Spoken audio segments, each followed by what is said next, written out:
मी वंदना. आम्ही खूप गरीब होतो.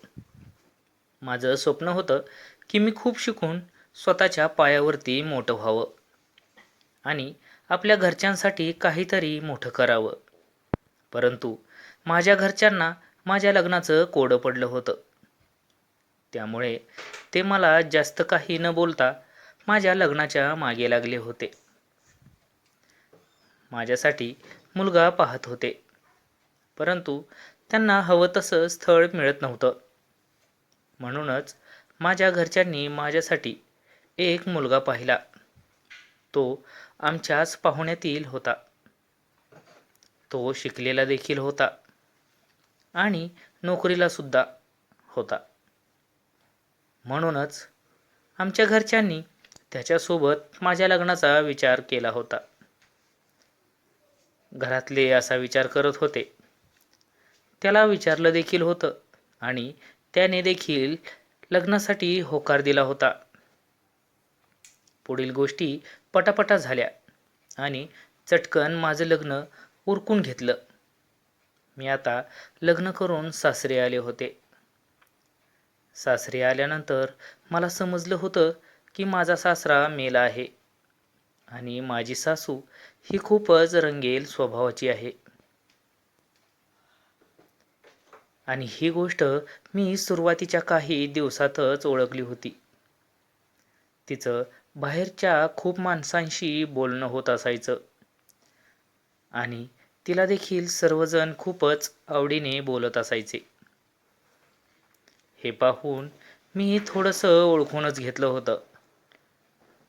मी, माझा नवरा आणि माझी सासू आम्ही तिघेजणच घरात राहत होतो. मी हीच गोष्ट माझ्या नवऱ्याला बोलण्याआधी आणि आपण याआधी डोळ्याने स्वतः त्या गोष्टीचा पाठपुरावा करावा असा विचार केला आणि नंतरच ही गोष्ट नवऱ्याला सांगावी म्हणून मी गप्प बसले होते. नवरा माझा उठून रोज कामाला जायचा. घरी मी आणि माझी सासू असायचो. आम्ही दोघी घरी असल्यामुळे माझ्या सासूला बाहेर पडता येत नव्हतं. तरी देखील ती मला काम सांगून घराबाहेर जात असायची. आलेच असं म्हणून ती तासनतास बाहेर फिरायची आणि नंतर घरी यायची. बाहेर गेल्यानंतर माझी सासू काय करायची कोणास ठाऊक.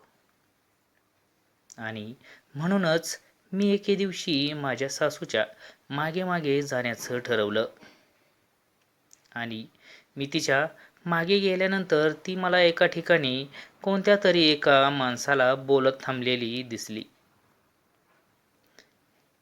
हे सर्व मी माझ्या डोळ्याने पाहत होते. तिथेच थांबले. तो माणूस माझ्या सासूला बोलत होता आणि बोलत बोलत त्याने माझ्या सासूचा हात हातात धरला आणि तो तिला घेऊन शेजारीलच उसात निघून गेला. मी हळूहळू पुढे गेले आणि हळूच सर्व काही पाहू लागले. त्याने सासूला खाली पाडले होते आणि माझ्या सासूला तो जोरजोराने मारू लागला. माझी सासू देखील खूपच ओरडू लागली होती आणि तो वयाने खूपच म्हातारा होता. माझ्या सासूचं वय हे 50 वर्षे असून तो 65 वर्षाचा म्हातारा होता. तरी देखील तो अशा गोष्टी माझ्या सासूसोबत करत होता आणि हे सगळं पाहून मला खूपच वाईट वाटत होते. माझी सासू ही जोरजोराने ओरडत होती आणि हा म्हातारा देखील ऐकत नव्हता. तो माझ्या सासूचा जीवच घेत होता. माझ्या सासूला सहन होत नव्हते. त्याने तिच्या मांड्या काळ्या निळ्या केल्या होत्या आणि माझ्या सासूच्या केसांना धरून तो तिला मारत होता. माझी सासू देखील आता ओरडायचं थांबली होती. तिचे केस खूप विस्कटलेले होते आणि त्याला देखील खूपच घाम आला होता. मी आज माझ्या डोळ्यांनी खूपच विचित्र असं चित्र पाहिलं होतं. माझा सासरा मेल्यानंतर माझी सासू असले धंदे का करत होती आणि ही गोष्ट घरात कोणालाच माहिती नव्हती. मी माझ्या सासूचं लफडं स्वतःच्या डोळ्याने पाहिलं होतं. सर्व काही झाल्यानंतर त्या माणसाने माझ्या सासूला पैसे दिले आणि जायला सांगितलं. माझ्या सासूने साडी सावरत ती उसाच्या बाहेर आली आणि पटापटा चालू लागली. काही वेळाने तो म्हातारा माणूस देखील उसातून बाहेर आला आणि तो देखील आलेल्या वाटेने न जाता वेगळ्या रस्त्याने निघून गेला. माझी सासू घरी जाण्याच्या अगोदर मी पटकन आले आणि मला खूपच घाम आला होता. मी आल्या आल्या थोडीशी फ्रेश झाले आणि माझी सासू तेवढ्यात घरी आली. तिने मला विचारलं, काय ग, काय झालं? झालं का काम? तेवढ्यात मी तिला म्हणाले, हो, सर्व झालं. तुम्ही इतका वेळ कुठे गेला होतात? तेवढ्यात ती मला म्हणाली, तुला काय करायचं ग? मी कुठेही जाईन. तू माझी सासू आहेस का? असं माझी सासू मलाच बोलू लागली. आता ही गोष्ट मी माझ्या नवऱ्याला सांगणार होते. संध्याकाळी माझा नवरा घरी आल्यानंतर आम्ही घरातील सर्व काम आटपून जेवण वगैरे करून उरकून झोपायच्या खोलीत गेलो. त्यावेळी मी माझ्या नवऱ्याला हा विषय सांगण्यासाठी काढला. मी माझ्या नवऱ्याला सांगितलं की तुम्ही कामाला गेल्यानंतर तुमच्या आई बाहेर कुठेतरी रोज जातात. तो मला म्हणाला, अगं तिला करमत नाही म्हणून ती थोड्याशा गप्पा मारण्यासाठी इकडे तिकडे जाऊन बसत असेल. परंतु माझ्या नवऱ्याला त्याच्या आईवरती खूपच विश्वास होता आणि म्हणून मी त्यांना सांगितलं की अहो तुम्ही म्हणताय तसं काही नाही. कारण मी असताना मी एका त्यांना म्हाताऱ्यासोबत बोलताना पाहिलं.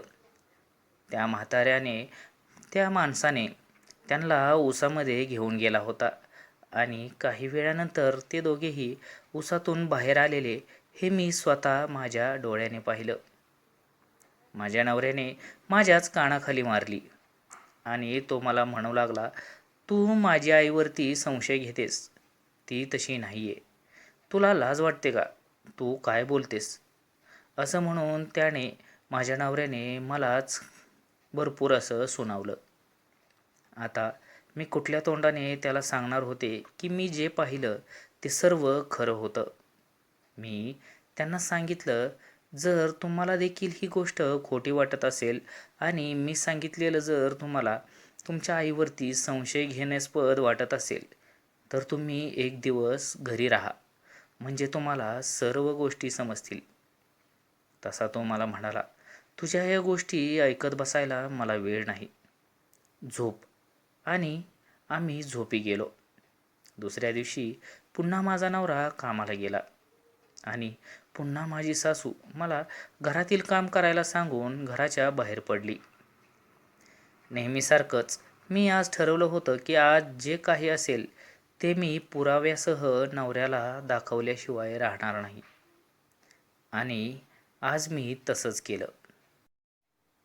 मी काही वेळाने सासूचा पाठलाग करत करत तिच्या मागे मागे गेले आणि पुन्हा ती त्या उसापाशी आल्यानंतर वाट पाहू लागली. तेवढ्यात एक जण माणूस तिथून गाडीवरून आला आणि उतरून माझ्या सासूला घेऊन पुन्हा तो उसात गेला आणि काही वेळाने पुन्हा ते दोघेही उसाच्या बाहेर आले. आता ही गोष्ट मी माझ्या नवऱ्याला कशी दाखवणार? त्यामुळे मी माझ्या मोबाईलमध्ये या सर्व गोष्टी कॅमेऱ्यामध्ये रेकॉर्ड केल्या होत्या आणि आज हा पुरावा माझ्या नवऱ्याला दाखवण्यासाठी पुरे होता.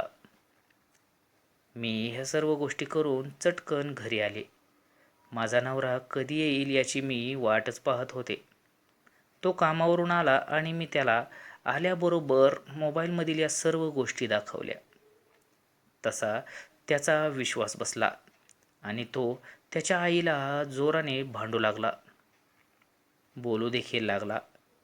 त्याची आई म्हणजेच माझी सासू कोणतीच गोष्ट मान्य करायला तयार नव्हती. ती हे सर्व काही चुकीचं आहे आणि तुझी बायको माझ्यावरती नाही नाही ते आरोप करते असं म्हणून ती माझी सासू माझ्यावरतीच रागवू लागली होती.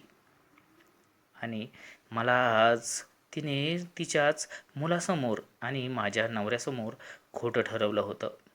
पण मोबाईल खोटं बोलत नव्हता.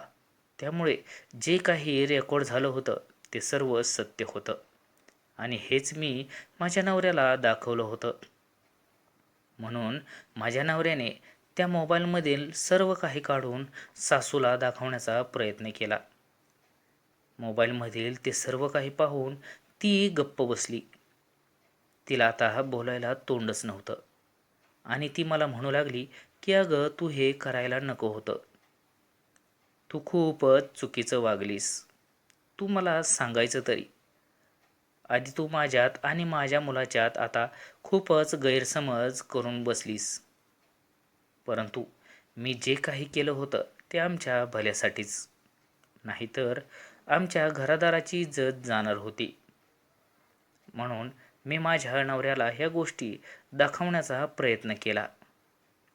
नवऱ्याने देखील माझ्या सासूला समजावून सांगण्याचा खूपच प्रयत्न केला आणि तिला हे सर्व काही सांगून झाल्यानंतर बजावलं देखील. नंतर माझी सासू माझ्यावरती खूपच रागराग करू लागली, कारण तिची चोरी ही पकडली होती. परंतु याचं मला काहीच वाटत नव्हतं, कारण तिला तशी वाईटच सवय होती आणि ती ही सवय तिची मोडून काढणं गरजेचं होतं. कारण ती जर तशीच वागू लागली असती तर पुढे सगळ्या पाहुण्यांच्या देखील आमची इज्जत गेली असती. म्हणूनच लवकरच हे पाऊल उचललं होतं आणि आता तिची ही सवय मोडीत काढली होती. आता माझी सासू घरीच बसून असते. ती घराच्या बाहेर देखील जात नाही आणि म्हणूनच मी घेतलेलं पाऊल हे माझ्यासाठी आणि आमच्या घरासाठी फायद्याचं ठरलं. माझ्यासोबत माझ्या सासूचा घडलेला प्रसंग मी तुम्हाला आज सांगितला. तुमच्यासोबत देखील अशा काही गोष्टी घडत असतील तर सावध व्हा, किंवा तुम्ही अशा काही गोष्टींना सामोरं जात असाल तरीही वेळेतच सतर्क व्हा आणि योग्य तो त्याच्यावरती निर्णय घ्या. म्हणजे आपलं घर हे कधीच फुटणार नाही आणि आपण सर्वजण सुखात राहू. धन्यवाद. प्रेक्षकांनो, आजची ही कथा तुम्हाला कशी वाटली हे कमेंटद्वारे नक्कीच कळवा आणि व्हिडिओला जास्तीत जास्त लाईक करा आणि जास्तीत जास्त शेअर देखील करा. आणि अशाच नवनवीन कथा आणि व्हिडिओज पाहण्यासाठी चॅनलला सबस्क्राईब देखील करा. धन्यवाद.